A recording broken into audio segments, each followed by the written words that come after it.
kemanakah 12 murid Yesus? Apa mereka punya istri dan punya anak? Sebagian tidak punya istri, sebagian punya istri. Misalnya Paulus itu tidak 12 rasul, tapi rasul yang dipanggil kemudian itu tidak punya istri, tidak punya anak. Tetapi Petrus itu punya istri karena mertuanya juga ada di dalam Injil kan.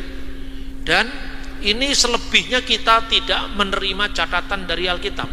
Selebihnya kita bisa menerima catatan bapak-bapak gereja setelah Alkitab. Nah, ini bukan buku apokrif loh. Buku apokrif itu jelas yang ditolak oleh konsili-konsili sebagai buku palsu. Tapi ada catatan-catatan yang bukan Alkitab, tapi munculnya setelah Alkitab. Misalnya Didache. Didache itu buku katekisasi tertua di dunia. Karena ditulis itu tahun 90 Masehi ketika Yohanes belum wafat. Yohanes itu satu-satunya dari 12 rasul yang menjalani masa tuanya sampai tahun 96 Masehi di Efesus, setelah dia mengalami pembuangan di Pulau Patmos. Nah, dia punya murid namanya Papias. Papias ini meninggalkan bagi kita sebuah fragmen namanya The Fragment of Papias.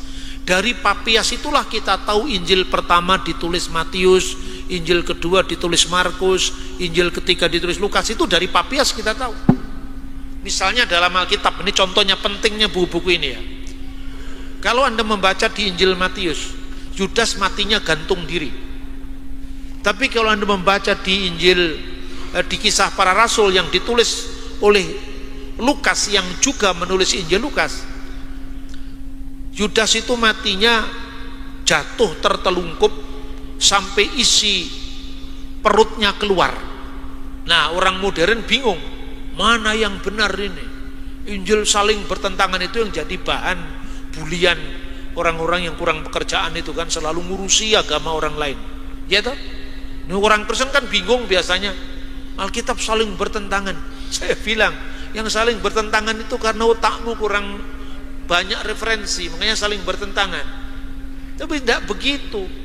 Lukas itu mencatat tentang keadaan Yudas ketika mati, sementara Matius mencatat cara matinya Yudas gantung diri.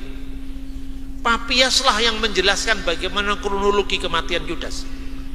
Dan kenapa kita percaya pada Papias? Lah, Papias itu muridnya yang nulis Injil. Ibarat kemarin saya sampaikan, kalau Anda ditanya Pangeran Diponegoro lebih suka rawon atau lebih suka gudeg, kira-kira Anda percaya Peter Carey yang ahli Pangeran Diponegoro sekarang masih hidup, tinggal di Indonesia di Bogor, ya, ahli Pangeran Diponegoro itu, atau Anda percaya pada Sentot Prawiro Dirjo, muridnya Diponegoro? Secerdas apapun Peter Carey kan nggak pernah hidup sejaman dengan Diponegoro. Bahasa Jawanya juga tidak sebagus bahasa Jawa orang keraton seperti Diponegoro, ya kan? Dia juga tidak pernah duduk makan dengan Diponegoro. Lah, Sentot itu muridnya, dia duduk makan dengan Diponegoro. Apakah catatan Papias disamakan aja dengan para teolog modern? Ya sorry saja, saya tidak bisa percaya dengan cara seperti itu. Karena kita ngomong sejarah, ya sejarah. Papiaslah yang menjawab itu. Sementara Yudas gantung diri dengan tali, sebelum dia mati talinya ini putus katanya. Dan Anda lihat yang namanya lokasi tempat itu, yaitu pojok dari bait suci itu, di bawahnya adalah jurang yang terjal namanya Lembah Hinom. Dan itu terkait dengan kuburan orang asing. Karena apa? Kuburan tidak boleh berdekatan dengan bait suci.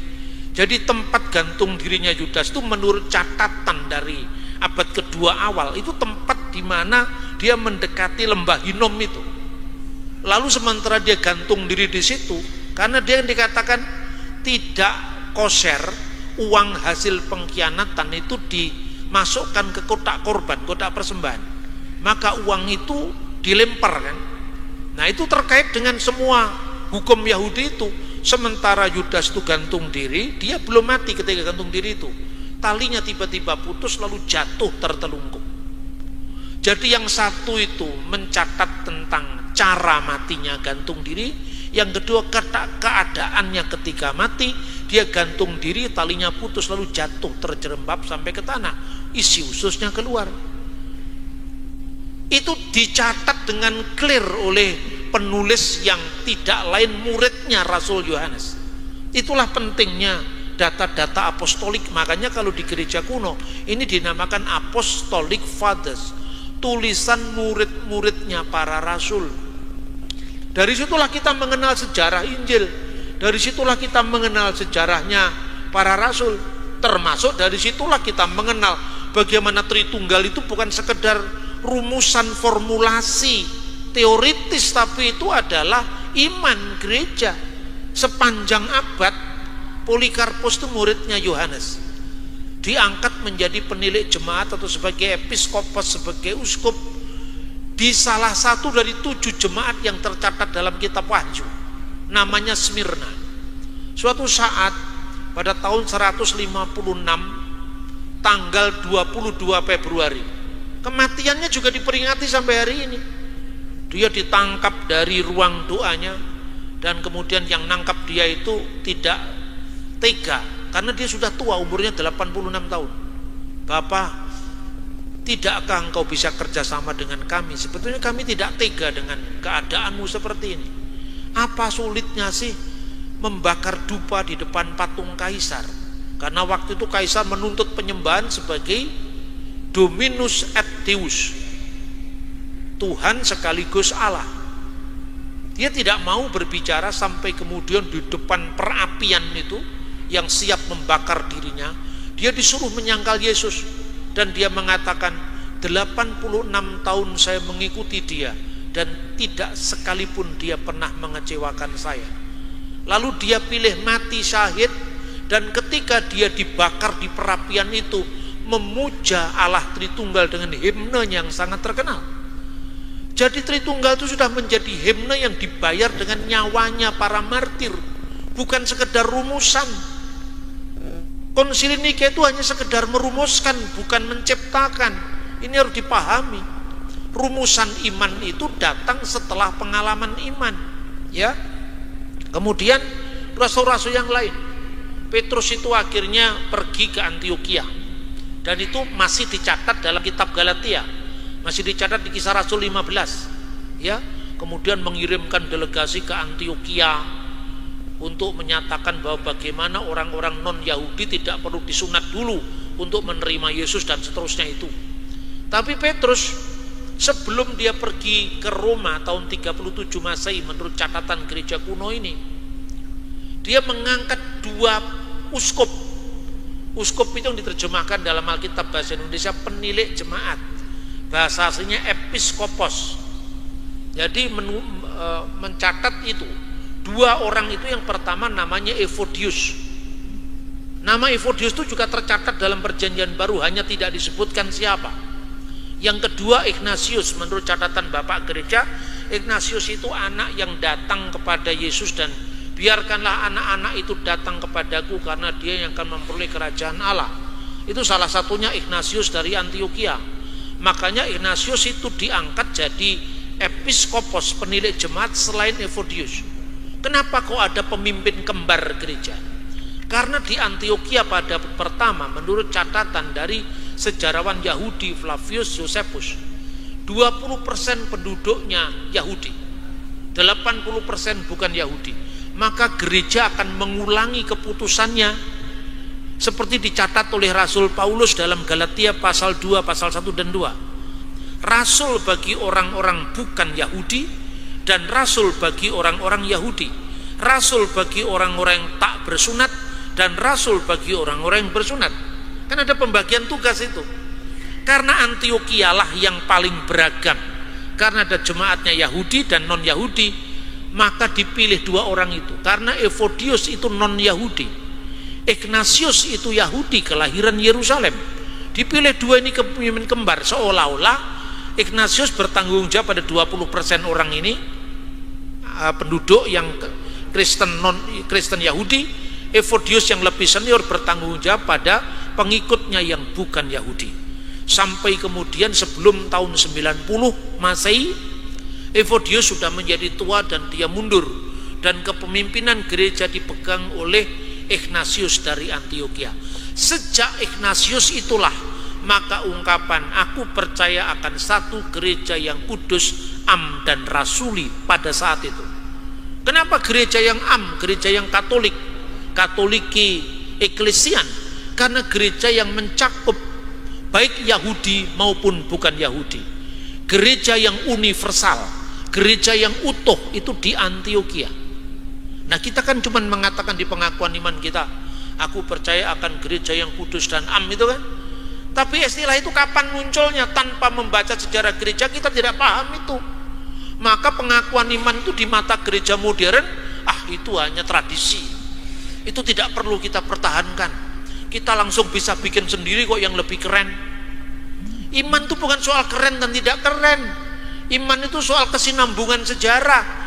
Karena yang kita imani sekarang itu dijamin tidak berbeda apa yang diimani oleh Petrus, murid-muridnya Petrus, murid dari muridnya Petrus sampai sekarang ini. Itu yang 12 murid. Matius akhirnya pergi dan kemudian menjadi rasul, menginjil. Begitu juga Yohanes akhirnya wafat di Efesus setelah dia dibuang di Patmos. Petrus akhirnya dari Antioquia ke Roma dan wafat disalib dengan kepala terbalik tahun 64. Kemudian Rasul Paulus wafat tahun 67 Masehi dipenggal kepalanya. Kenapa Petrus disalib matinya? Kenapa Andreas disalib dengan silang begini? Kenapa Yesus disalib tapi kok Paulus dipenggal kepalanya? Karena Paulus warga negara Roma, sementara yang lain warga negara jajahan Roma.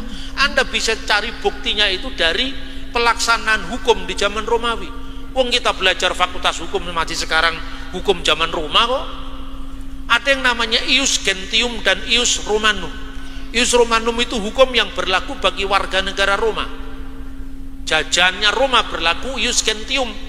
Makanya pajaknya double, pajak warga negara dan pajak bumi dan bangunan. Itu asalnya dari Roma. Kenapa disebut pajak bumi? Karena itu buminya kaisar.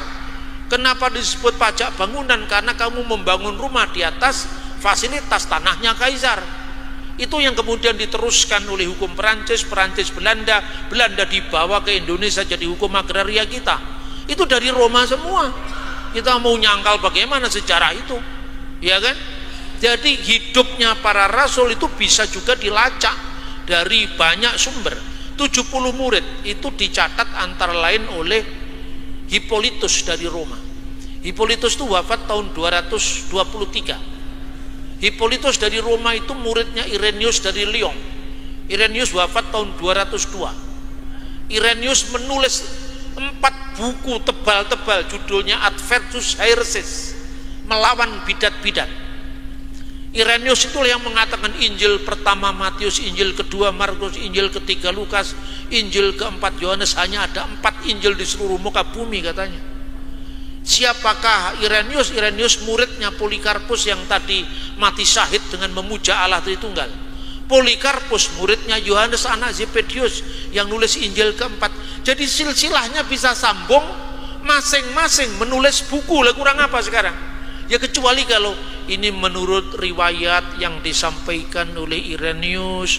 Irenaeus menerima riwayat dari Polikarpus.